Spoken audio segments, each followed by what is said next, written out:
Hello guys, नमस्ते। तो आज हम बात करेंगे doctrine of pith and substance. अगर इसका इंट्रोडक्शन की बात करें, जो हमारे इंडियन कॉन्स्टिट्यूशन है उसका पार्ट 11 में सेंट्रल और स्टेट की पावर्स डिवाइड करी गई है कि किन किन टॉपिक्स पे सेंट्रल लॉ बनाएगा, किन किन टॉपिक्स पे स्टेट लॉ बनाएगा।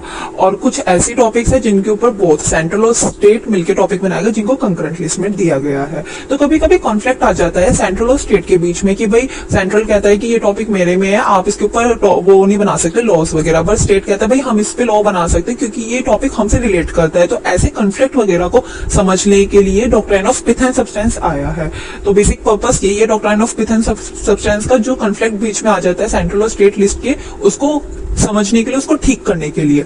अगर पर्पस समझे इसका, तो पर्पस ये कि फ्लेक्सिबिलिटी बनी रहे हमारे कॉन्स्टिट्यूशन में, क्योंकि हमारा जो कॉन्स्टिट्यूशन है इंडिया का वो बहुत ज्यादा रिजिड है, वो बहुत ज्यादा कठोर है। उसको थोड़ा बहुत फ्लेक्सिबल बनाने के लिए doctrine of pith and substance आया। अगर ये ना होता तो लॉज वगैरह बनाने में बहुत ज्यादा प्रॉब्लम्स होती, लॉ बन ही नहीं रही है, ऐसी सिचुएशन बन जाती। तो इस सिचुएशन को समझने के लिए doctrine of pith and substance को इंडियन कॉन्स्टिट्यूशन में अडॉप्ट करा गया है।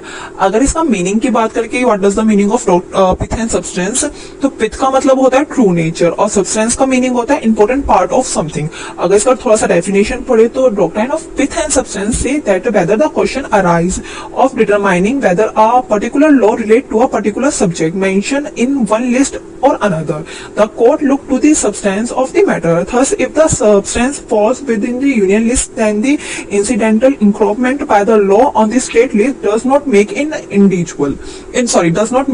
invalid. मतलब अगर कुछ ऐसा टॉपिक है जो यूनियन लिस्ट में आता है, तो स्टेट इसको सामने आके ये नहीं कह सकता कि भाई ये इनवैलिड है या कुछ हो रहा है। फॉर एग्जांपल, यूनियन ने कुछ लॉ बना दे जो स्टेट से रिलेट करता है, तो स्टेट सामने आके ये नहीं कह सकता कि भाई आपने जो लॉ बनाया वो इनवैलिड है क्योंकि भाई वो हमारी लिस्ट में आता है, आप इस लॉ को मान्यता नहीं दे सकते। ऐसी सिचुएशन नहीं कर सकता क्रिएट स्टेट, क्योंकि कुछ ऐसे सर्कमस्टांसेस बन जाती है जहां पे यूनियन कहता है कि भाई ये लॉ बनाना हमारे लिए इंपॉर्टेंट है, हम ये लॉ बनाएंगे।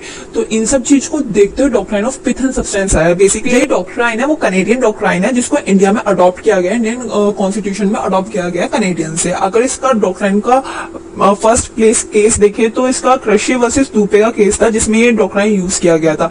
अगर इंडिया का बहुत ज्यादा फेमस लैंडमार्क केस की बात करें तो the state of Bombay and another versus एफएन बरसाल है।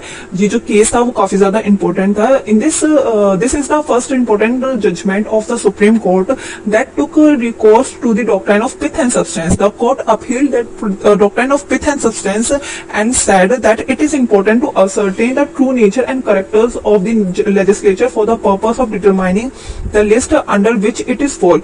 इसके थ्रू, इस केस के थ्रू हमारे सुप्रीम कोर्ट है उसने ये कहा था कि भाई आप लिस्ट तो बना रहे हो, आप लॉ तो बना रहे हो, बट आप जो लॉ बना रहे हो अगर वो किसी और लिस्ट से रिलेट करता है तो सबसे पहले आप उस लॉ का ट्रू मीनिंग बताइए कि आपको उसको बनाने का क्या पर्पस है, क्या उसका मतलब मोटिव है आपका। वो अगर मोटिव उनका वैलिड होगा तो फिर उस लॉ को वो अनुमति दे देंगे, उसको परमिशन दे देंगे। बट उनका मोटिव वैलिड नहीं होगा और वो किसी और की लिस्ट का लॉ बनाएंगे तो फिर उस लॉ को वो वैलिड नहीं कहलाएगा सुप्रीम कोर्ट। तो इस केस में सुप्रीम कोर्ट ने सिर्फ ये कहा था कि अगर आप दूसरी लिस्ट का लॉ बनाते हो तो आपको उसको पीछे का एक ट्रू मीनिंग देना पड़ेगा कि भाई ये मतलब था हमारे लॉ बनाने के पीछे। तो ये था doctrine of pith and substance.